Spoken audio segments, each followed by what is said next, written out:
네, 반갑습니다.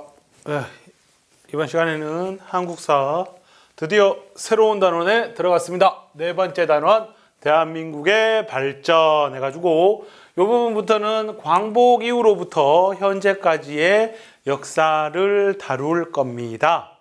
역시 이 부분도 최근 굉장히 이슈가 되는 일들이 많기 때문에 수업을 하는 데 있어서 좀 조심을 해야 될 것 같은데 그래도 씩씩하게 한번 열심히 해보도록 하겠습니다.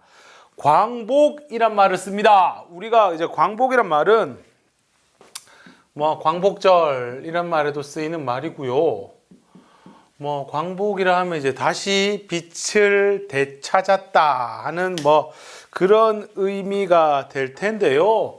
우리가 이제 광복을 맞이하게 된 이유 중에 하나는 일단 일본이 전쟁에서 졌죠. 일본이 2차 대전에서 패배했기 때문에 일어났다 하는 건데 단순하게 그것만 가지고 우리가 36년간 식민지에서 해방됐느냐 하면은 그거는 아닐 겁니다. 그 부분에 대해서 이야기를 먼저 해보도록 하겠습니다. 자, 첫 번째.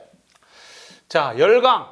아직까지도 이런 말이 쓰이네요. 열강의 결정이라고 해가지고 자, 이 한반도 문제를 이제 열강들이 논의를 하기 시작합니다. 미국, 영국, 소련 이런 애들이 이제 논의를 하기 시작하는데 그 시작이 됐던 게 바로 카이로 회담 그리고 이 카이로 회담에서 나오는 카이로 선언입니다.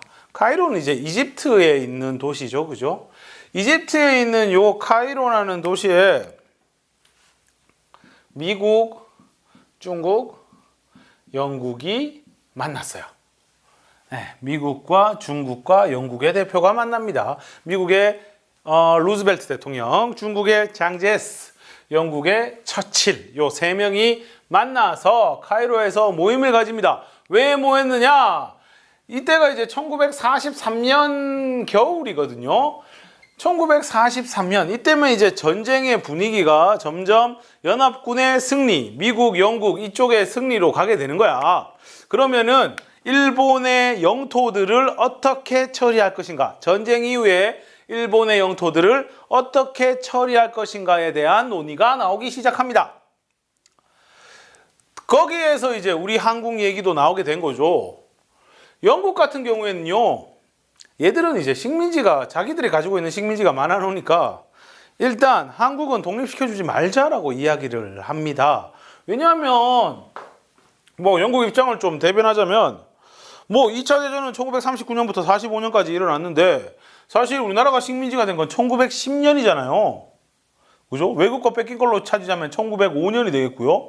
그러니까 2차 대전하고 우리가 식민지가 된 거는 아무 상관이 없는데 왜 2차 대전에 졌다고 해서 그 전에 처지했던 식민지까지 내놔야 돼? 라는 이야기를 하게 된 거죠. 근데 요때 중국의 대표로 갔던 이 장제스 들어본 기억이 납니까? 저번 시간에 한인애국단 할 때 나왔던 이 장제스, 장계석 씨가 이런 얘기를 합니다. 한국인들이 독립을 원한다. 독립을 강력하게 원하니까 얘들도 독립시켜 주자라고 이야기를 하게 되고 결국에 이들 간의 합의에 의해 가지고 in due course 죄송합니다.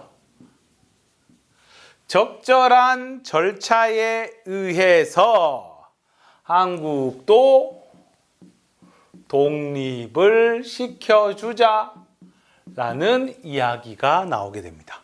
적절한 절차를 통해 한국도 독립시켜주자라는 얘기가 나오게 되는 거고 그 다음에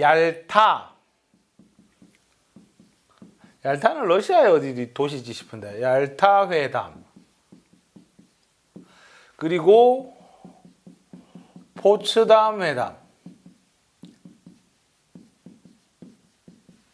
이것도 카이로 회담으로 쓸 걸 그랬나? 얄타 회담은 1945년 2월 달이고요.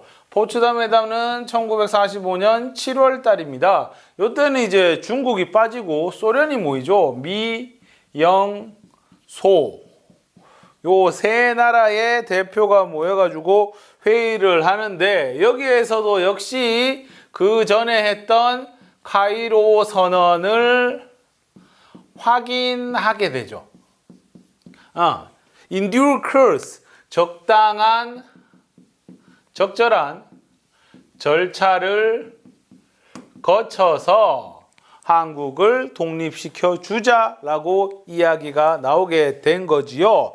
그리고 매섭게 저항하던 이때 당시에 뭐 옥쇠령이라는 걸 내려가지고 완전히 막 죽을 때까지 싸우자, 일본인들 다 죽더라도 싸우자 라면서 이야기를 했던 일본이 원자폭탄 2방 맞고 이제 항복을 선언하게 되는 거죠. 1945년 8월 15일을 기해서 일본이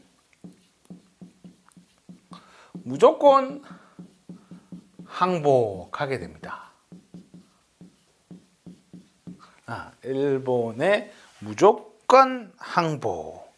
그러면 이제 이때 당시에 조선의 풍경은 어땠느냐, 한국의 풍경은 어땠느냐라고 하니까 뭐 보면은 뭐 조정래의 태백산맥이라는 책을 보면은 그때 풍경이 아주 잘 나와요. 처음에는 좀 뭐 8월 15일 날 각지에 이제 벽보가 붙었대요. 지금 라디오 방송 좀 있으면 나오니까 뭐 백성들은 라디오에 귀를 기울이세요 라고 하고 이제 소위 말하는 일본에서 오금 방송이라고 부르는 그 일본 천황의 이제 그 라디오 방송이 있게 되는 거죠.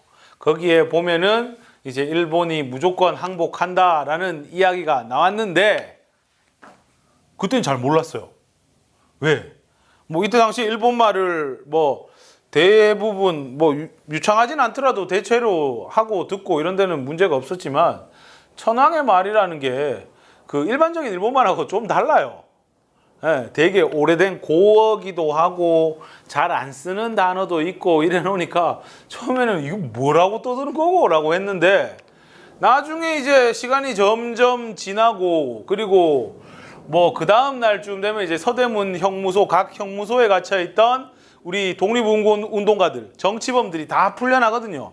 그러면서 이제 사람들이 각지로 쏟아져 나오게 되는 겁니다. 사실 여기서 좀 우픈 이야기가 있다면 이때 당시에 뭐 일본이 항복했다는 이야기를 뭐 학교 선생님들이 막 이제 애들한테 얘기를 하거든요. 애들이 막 울어요. 우리나라가 졌대 하면서. 그게 바로 교육의 힘입니다. 네, 세뇌교육이죠, 세뇌교육. 그러니까 뭐 되게 처음에 그거를 갖다가 아니야, 이거 좋은 거야 라고 설명하는데 애를 많이 먹었다고 하는데 어쨌든 일본은 무조건 항복을 했습니다. 그러면 우리나라가 되게 행복할 것 같았는데 다른 애들이 오죠. 누구? 미국과 소련이 이제 한반도를 나누어서 점령하게 됩니다. 한반도 분할 점령. 점령이라는 말은 좀 그렇지만 뭐 당시에 그랬어요. 여기에 거의 뭐 일본 애들이 뭐 차지하고 있던 지역이고 일본 군대도 있었고 라고 하니까 걔들 뭐 무장 해제하고 이렇게 하기 위해서는 뭐 점령이란 말이 맞는 거죠. 그래서 얘들이 총 북위 38도선을 기준으로 해서 북쪽은 소련, 남쪽은 미국이 점령하기로 합의를 합니다. 원래 이제 그러면 이 분단의 책임이 누구한테 있느냐라는 이야기가 이제 단골로 나오는 소재거든요. 그래가지고 처음에는 뭐 북위 38도선을 미국이 갑자기 끄라고 했다라고 뭐 이야기를 하기도 하고 뭐 그렇기도 하는데 사실 이거는 일정 부분 좀 합의가 되었던 것 같아요. 그리고 이제 소련 쪽의 입장에서는 사실 이 한반도를 차지하는 것도 좋긴 하지만 야들의 기본적인 목표는 그러니까 이 한반도에 군대가 제일 먼저 들어가는 건 소련이에요. 소련. 군대가 제일 먼저 들어가는 건 소련인데 이 어떤 이 분할 점령안을 뭐 일단 지리적으로 보나 뭘로 보나 뭐 소련 애들이 들어가기가 훨씬 더 손쉽거든요. 미국은 이제 배 타고 들어와야 되니까 그런 문제가 있는데 그래가지고 소련은 그럼 이거를 왜 그럼 받아들였냐라는 이야기가 또 나오게 되는데 소련 입장에서는요 한반도보다는 저 일본 쪽에 조금 그거를 했던 것 같아요. 그 일본에 대해 가지고 일본 애들이 사실 일본과 소련은 그 전에 악연이 좀 깊잖아요. 뭐 러일 전쟁부터 해가지고 사사건건 부딪히고 막 그랬거든요. 그래서 일본이라는 애들이 여기에 있다는 게 굉장히 좀 위협적으로 작용을 해요. 세계 2차 대전 때도 보면은 일본이 만약에 소련 쪽으로 치고 올라왔다라고 한다면은 이야기가 좀 달랐을 거예요. 왜냐하면 이때 당시에 소련은 독일과 싸우는데 거의 모든 병력을 다 거의 좀 속된 말로 꼬라박다시피 하고 있는 그런 상황이었거든요. 그때 일본 애들이 만약에 올라왔다? 뭐 역사의 만약은 있을 수 없지만 좀 곤란한 상황에 처했을 겁니다. 그래서 소련 입장에서는 지금 이때 당시도 그렇고 앞으로도 그렇고 요 일본 애들이 자꾸 성장하고 무장하고 이런 거를 굉장히 부담스럽게 생각을 합니다. 네, 그래서 일본 쪽에 사실은 얘들은 좀 관심이 많았다. 뭐 이렇게 보통 이야기를 하더라고요. 그래서 뭐 한반도를 뭐 나눠 먹든지 통째로 먹든지 이거는 사실 부차적인 다음 문제였다라고 생각을 합니다. 네, 그렇게 해가지고 미국과 소련이 한반도를 분할 점령하게 되었죠. 뭐 물론 이때 당시에 누구도 지금처럼 이게 남한과 북한으로 고정될 거라고는 아무도 상상하지 못했을 거예요. 미국도 그렇고 소련도 그렇고. 근데 불행하게도 그렇게 되지요. 자, 이 부분은 네, 이따가 또 이어서 하도록 하겠습니다. 자, 광복을 우리가 맞이했어요.